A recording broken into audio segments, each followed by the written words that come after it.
What's up, YouTube? Today we're continuing our intro pack series for Fate Reforged. This is the Stampeding Hordes intro pack, which is white and red. Let's take a look and see what the deck looks like and what we get in our booster packs. First, you always get a 60 card deck with a premium card on top. This one has the Flame Rush Rider. We'll take a better look at that here in a second. You're always going to get 2 packs from the set you buy. In this case, it's going to be Fate Reforged. You get an instructional booklet of how to play this deck and what's in it, as well as the other intro decks for the series, and a rules reference card to teach you and brush you back up on your magic abilities if you haven't played in some time. Let's go ahead and get right into the deck and see what all cards you get and how strong it is overall.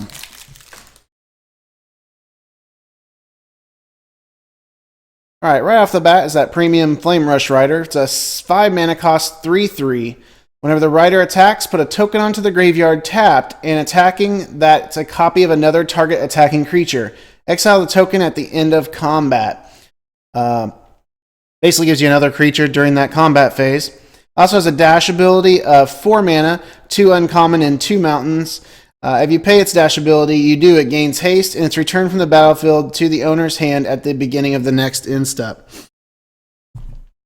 Deflecting Palm is 2 mana, 1 red, 1 white. The next time a source of your choice that would deal damage to you this turn, prevent that damage. If damage is prevented this way, Deflecting Palm deals that much damage to the source's controller. Basically just a redirect damage spell. Firehoof Cavalry is a 1 mana cost, 1/1.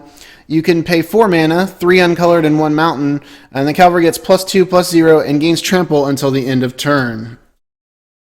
Leaping Master is a 2 mana cost, 2/1. For 3 mana, 2 uncolored and 1 plains. It gains flying until the end of turn. Valley Dasher is a 2 mana cost, 2/2. It has haste, and it attacks every turn if able. Wandering Champion is a 2 mana cost 3/1. Whenever the Wandering Champion deals combat damage to a player, if you control a blue or red permanent, you may discard a card. If you do, draw a card. Pretty good damage if it does get through to a player. I mean, it's going to let you cycle cards and get some better cards into your hand. Key word there is it says you may, so you do not have to do it if you do not want to. Mardu Scout is a 2 mana 3/1. He also has dash for 2 mana to get him out early. So even though he's easy to die, you can get him back into your hand each time, and he's a good burst 3 damage. Goblin Rough Rider is a 3 mana 3/2. That's all you need to know about it. It's from 15, which makes me a little upset because you're already looking at Fate Reforged here. So you're several sets past 15. So I guess they feel like it's a good addition to this deck, but I'd like to see newer cards in it when you buy these. Sandstepped Outcast is a 3 mana cost 2/1. When Sandstepped Outcasts enter the battlefield, choose one. Put a +1/+1 counter on the Sandstepped Outcast, or put a 1/1 white spirit creature token with flying onto the battlefield. Nothing wrong with putting extra flying creatures onto the battlefield, if you ask me. Geist of Moors is a 3 mana cost 3/1 with flying. Once again, it's an uncommon from 15. Goblin Hillcutter is a 4 mana 3/2. When he attacks, target creature cannot block this turn. You can also dash him as well for just 3 mana. So his dash ability costs less, and he returns to your hand, and most importantly, he makes it to where a creature cannot block this turn. Very solid card. We're probably going to see 2 or 3 of these in this deck. A Vault Breaker is going to be 4 mana. It's a 4/2. When the Vault Breaker attacks, you may discard a card. If you do, you can draw a card. Same thing as before, you can dash this out even earlier, so he's a 4/2 with dash, and most importantly, you can discard a card and draw another card if you want to. Razorfoot Griffin's a 4 mana 2/2 with flying and first strike. This is the first strike, so I'll go over that. If this creature deals combat damage before creatures without first strike. So basically, if he's a 2/2, he's going up against, say, even a 5/2, so a 2 toughness. He's going to kill a 5/2 before it'll come through and do damage to him. First strike's really powerful, especially on a flying creature. High Spire Mantis is a 4 mana cost 3/3 with flying and trample. He's an uncommon from the set. Thundering Giant is a 5 mana 4/3. He has haste. So this creature can attack and tap as soon as it comes out under your control, is what haste does. We're going to have some Wind-Scared Craigs in here. This is going to allow us to gain 1 life, and we can tap it for red or white to add to our mana pool to help us get some of our more important cards out. You're always going to have a good amount of playable lands that you're going to need to do your deck, so mountains and plains. And it's going to be followed up by our spells, instants, and enchantments. So let's take a look at those. Collateral damage is a 1 mana cost. As an additional cost to cast collateral damage, you got to sacrifice a creature. Collateral damage deals 3 damage to target creature or player. I don't really care for this card. I don't like having to sacrifice something I have to do some damage. Ride Down's a 2 mana cost, 1 mountain, 1 plain. Destroy target blocking creatures. Creatures that were blocked by the creature this combat gain trample until end of turn. And it's an alright card. Act of Treason's a 3 mana. Gain control of target creature until end of turn. Untap that creature and it gains haste. So take someone else's creature and attack them with it this very turn. Bathe in Fire, something we've seen from the other intro packs. It's a 3 mana cost. It deals 4 damage to target creature. Can't be to player and it can't be split, so it's not as good as some of the other cards, but it is direct damage. Dragon Rage is a 3 mana cost. You can add Mountain to your mana pool for each attacking creature you control. Until end of turn, attacking creatures you control gain, for a Mountain, this creature gets +1/+0 until end of turn.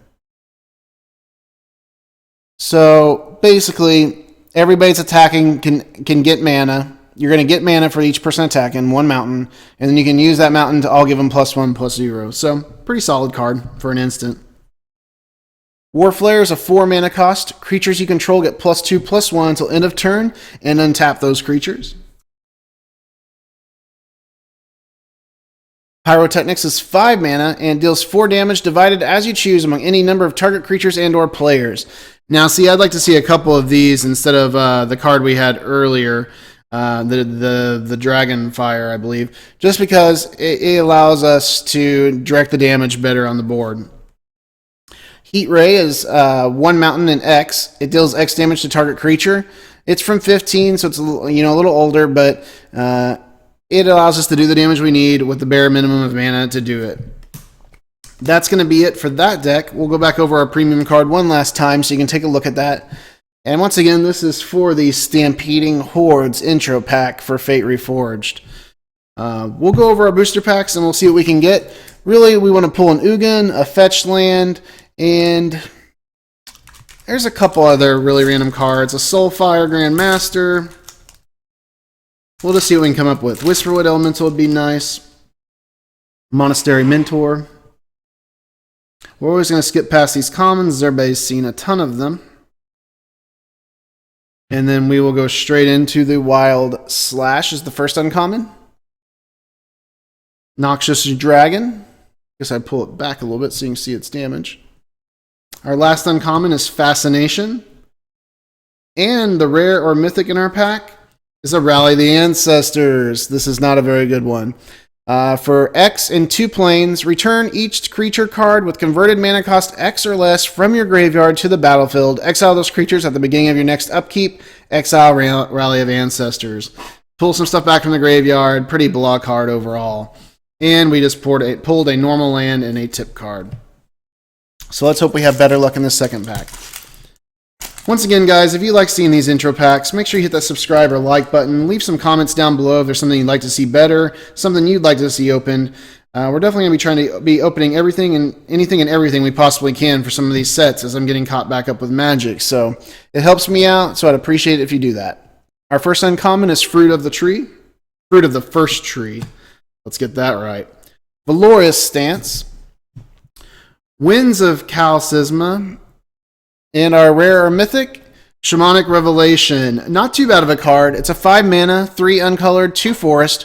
Draw a card for each creature card you control. Also, it has Ferocious. You gain 4 life for each creature you control with power 4 or greater. Pretty solid card. It's great in some decks. A normal land, so no fetch lands, and a Manifest token. Thanks for watching, guys, and have a great day.